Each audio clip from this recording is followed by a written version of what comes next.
এই যে ভবিষ্যৎ ডক্টর, তাদের খেয়ে নেন। আপনার জন্য আমি ওয়েট করতে পারবো না, বুঝছেন? তুমি খাবারটা রেখে যাও, আমার কিছু পড়া আছে তো, আমি পড়াটা শেষ করে তারপর খাচ্ছি। যাও। এই, তোমার জন্য কি বারবার সিঁড়ি দিয়ে উঠানামা করবো নাকি?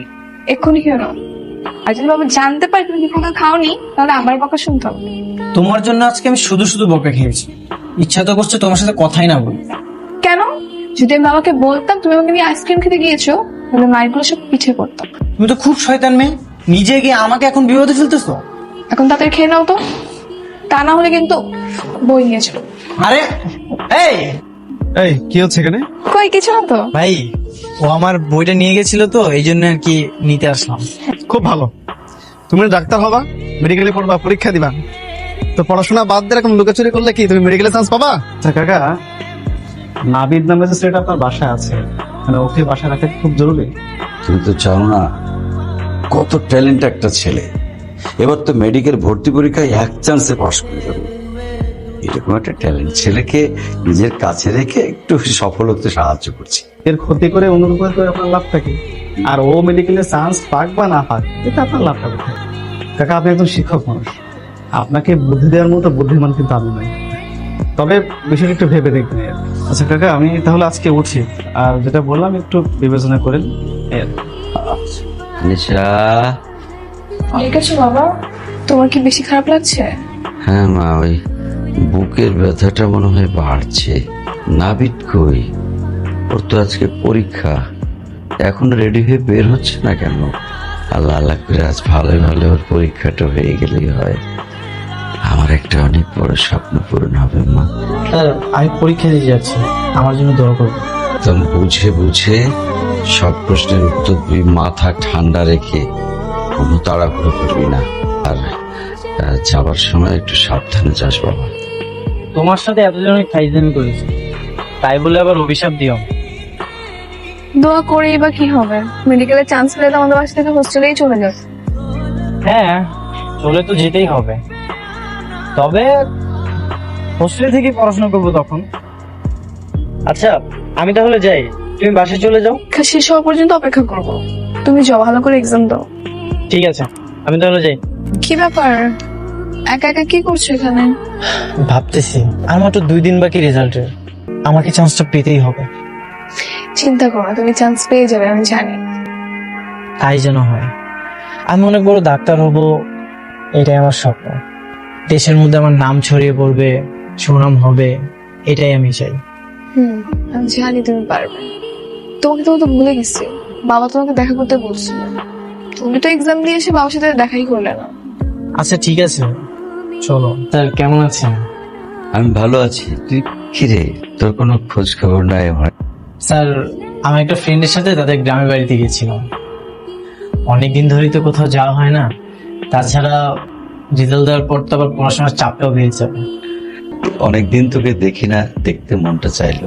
ওই অসুস্থতার কারণে এখন তার বাইরেও যায় না, সিঁড়ি ভেঙে উপরে উঠতে পারি না, শ্বাসকষ্ট হয়।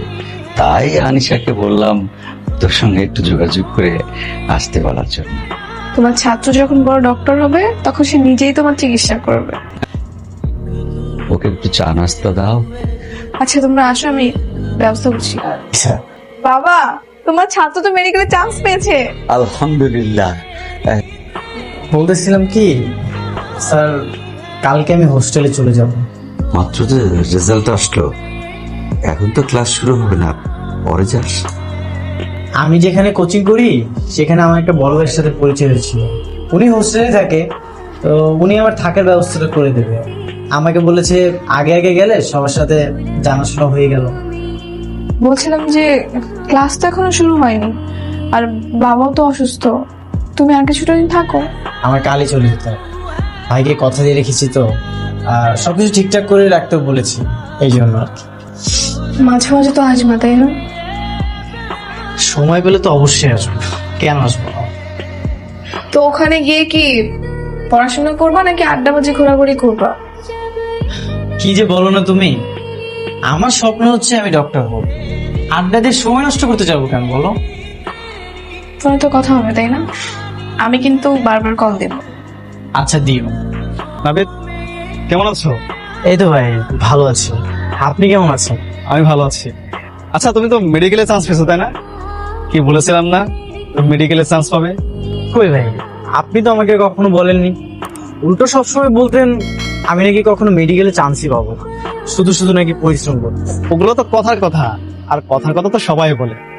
তাছাড়া শোনো, আমি এই কথা বলাতে তোমার তো উপকারই হয়েছে। তা ভাই এইখানে কেন আসছে? আমার সামনে একটু কাজ আছে তো, এই জন্য আর কি। নাবিদ, তুমি তো জানো না তোমার স্যার তো খুব অসুস্থ। তুমি সময় করে তোমার স্যারকে একটু দেখে এসো। তাছাড়া তোমার স্যার তো তোমাকে নিয়ে অনেক স্বপ্ন দেখে। তুমি তো জানো যে স্যারের একটাই মেয়ে, আর আনিশার তো মা নেই। স্যার খুব মনে মনে চাইতো যে তোমার সঙ্গে আনিশার বিয়ে দিবে, আর এই স্বপ্নটা স্যারের অনেকদিন আগ থেকে। কি বলতেছেন ভাই এগুলো? আমাদের কি বিয়ের বয়স হয়েছে? স্যার ভাবতো যে তুমি পড়াশোনা শেষ করবা, এস্টাবলিশ হবা, তারপর আর কি তোমাদের বিয়েটা দিবে। ঠিক আছে, বুঝতে পেরেছি। তুমি এতদিন পরে? হ্যাঁ, কেমন আছো আনিশা? ভালো। হঠাৎ করে এলে যে, একটা ফোন দিয়ে আসতে পারতে। না বলে কি আসা যাবে না? আগে বললে একটু তোমার জন্য ভালো মতো রান্না করে রাখতাম। বাবা, দেখো কে আসছে। নাবিদ, তোর লেখাপড়া কেমন চলছে রে? ক্লাস ক্লাস ঠিক মতো করছিস তো বাবা? মা আনিশা, ওর জন্য একটু নাস্তার ব্যবস্থা করে যাও। ফারুক ভাইয়ের কাছে একটা কথা শুনলাম, আসলে কথাটা সত্যি নাকি মিথ্যা আমি জানি না, তাই সরাসরি আপনাকে জিজ্ঞাসা করতে আসলাম যে কথাটা সত্যি নাকি মিথ্যা। দেখেন স্যার, আমি এখন অনেক ছোট, সবেমাত্র মেডিকেলে ভর্তি হয়েছি। আপনি নাকি ফারুক ভাইকে বলেছেন আপনার মেয়ের সঙ্গে আমাকে বিয়ে দিতে চান। আমি কথাটা শুনে অনেক কষ্ট পেয়েছি, এমনটা আমি আশা করিনি আপনার থেকে স্যার। এখন আমার পড়াশোনা করার সময়, এখন যদি বিয়ের কথা আমি মাথায় আনি তাহলে আমার অনেক ক্ষতি হয়ে যাবে, আর আপনি আমার এরকম ক্ষতি করতে পারেন না স্যার। তুই ওসব কথা একদম কানে নিস না বাপ, তুই শুধু তোর লেখাপড়া ঠিক মতো চালিয়ে যা। আপনার মনের মধ্যে আর এরকম চিন্তা ভাবনা আনবেন না, আর কারোর সাথে আলোচনা না করলেই ভালো। স্যার, তাহলে আমি আজকে আসি। সে কি রে, একটু খাওয়া দাওয়া করে যাবি না? আমার একটু দেরি হয়ে যাচ্ছে, আমার একটা কাজ ছিল তো, অন্য একদিন আসবো। আসি স্যার। বাবা, রাত্রেও তো না খেয়ে ঘুমিয়ে গেলে, এখন উঠতেছো না কেন? উঠো, নাস্তা বানিয়েছি, খেয়ে নাও। উঠো বাবা। বাবা, কাকা এভাবে আমাদের ছেড়ে চলে যাবে কখনো ভাবেন না। প্লিজ তুই কাঁদিস না, নিজেকে শক্ত কর। একটা কথা বলবো আনিশা, বলেন। নাবিদকে অনেকদিন হয়ে গেলো দেখি না, আর আসে না। না, আমি ওকে কিছুই জানিনি। আমার কষ্ট পেয়ে বাবা এভাবে মারা গেল, তাকে এসব বলার কোনো দরকার নেই। সত্যটাও জানা উচিত, আর সত্যটা জানানোর জন্য কি একটা কল। হ্যালো ডাক্তার সাহেব, কেমন আছেন?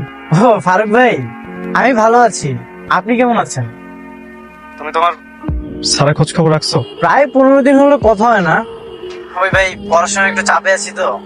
ওরা সবাই কেমন আছে? আজ 10 দিন হলো কাকা মারা গেছেন। তুমি এতটা অকৃতজ্ঞ যে তুমি তোমার স্যারের কোনো খোঁজ খবর রাখো না। আর হ্যাঁ, সেদিন স্যার তোমার কথায় কষ্ট পেয়ে স্ট্রোক করে মারা গেছে। ভাই, আমি তো সেরকম কিছুই বলিনি। তেমন কিছু বলনি? তোমার স্যারের একটা স্বপ্ন ছিল, তুমি স্যারের স্বপ্নকে তার মুখের উপর ছুঁড়ে মেরেছো, আর এখন বলছো তুমি কিছু বলনি, তাই না? আচ্ছা যাই হোক, আনিশা কোথায়? ও এখন কার কাছে আছে? আনিশার কথা তোমাকে ভাবতে হবে না। আনিশা কেউ নেই, আনিশার আমি আছি। এখন থেকে আনিশার সমস্ত দায়িত্ব আমার। তবু তোমার মতো বেইমানের কাছে আমি আনিশাকে পাঠাবো না। ফারুক ভাই, বাবা এই পৃথিবীতে নেই, আমি নিজে কিভাবে চলবো সেটাই জানি না। মেডিকেলে পড়ার খরচ কোথায় পাবো? আপনি আমার জন্য কেন এত কষ্ট করবেন? সত্যি যদি আমার ছোট বোন হতিস, ভাইয়ের মুখের উপরে এভাবে কথা বলতে পারতিস, তখন আমি তোকে রেখে উঠিয়ে দিচ্ছি। তুই সাবধানে বাসায় যা, আমার একটু এক জায়গায় কাজ আছে। কোথায় গিয়েছিলে তুমি? তোমার জন্য অপেক্ষা করতেছিলাম। তোমাদের বাসায় গিয়েছিলাম, দেখলাম তালা মারা, ভাবলাম বাইরে আছো হয়তো, এই জন্য বাইরে ওয়েট করতেছিলাম। তুমি তো আমার স্বার্থ ছাড়া কিছুই করো না। দেখো নিশা, সেদিনের জন্য আমি সরি। আমি আসলে বুঝতে পারিনি আমার কথা এইভাবে স্যার অনেক কষ্ট পাবে। এখানে বোঝা না বোঝা কি আছে নাবিদ?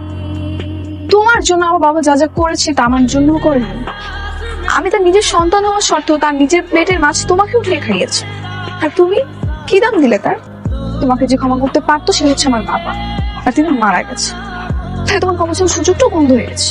আর চেয়েছিল তোমার সাথে আমার বিয়েটা হোক, তাই আমি স্যারের শেষ ইচ্ছাটা পূরণ করতে চাই। কোনো দরকার নেই। বাবা যে কষ্টটা পেয়ে মারা গেছে সেটা তার মৃত্যু পরে পূরণ করার কোনো প্রয়োজন নেই। আর আমি তোমার মতো একটা মানুষের সঙ্গে সারা জীবন কাটানোর কথা কল্পনাও করতে পারি না এখন। আগামীকালকে এই বাসা ছেড়ে দিচ্ছি, তাই এখানে এসে নিজের মূল্যবান সময় নষ্ট করো না। নিশা, তোকে একটা কথা বলা যাচ্ছে। বলেন। দেখ, তোর জন্য আমি যা কিছু করেছি তার অনেকটা অংশ জুড়ে কিন্তু নাবিদ ছিল। মানে? দেখ, আমার তো আসলে এত টাকা পয়সা ছিল না তোকে লেখাপড়া করাবো। নাবিদ আমাকে অনেক হেল্প করছে। নাবিদ তোর গ্রামের একটা জমি বিক্রি করে দিয়েছিল, ওইখান থেকে কিছু টাকা নিজের পড়াশোনার কাজে ব্যয় করেছে, আর বাকি টাকা তোর পিছনে ব্যয় করেছে। আর হ্যাঁ, ওরা ওর ভুলটা বুঝতে পেরেছে। আল্লাহকে ক্ষমা করে দিস। আচ্ছা বলো তো, একটা সংসারে যদি হাজবেন্ড ওয়াইফ দুজনেই ডক্টর হয় তাহলে তো সংসার কিভাবে চলে? মানে দুজনেই তো ব্যস্ত থাকে, তাই না? হ্যাঁ, তাহলে দুজনকে সংসারের কাজগুলো ভাগাভাগি করে নিতে হবে। তুমি নিবে তো, নাকি সব কাজ আমাকেই করতে হবে? হ্যাঁ নিব। তুমি আমাকে বিয়ে করবে? কেন, তুমি করবে না? 100 বার কর। 100 বার না, একবার করলেই হবে।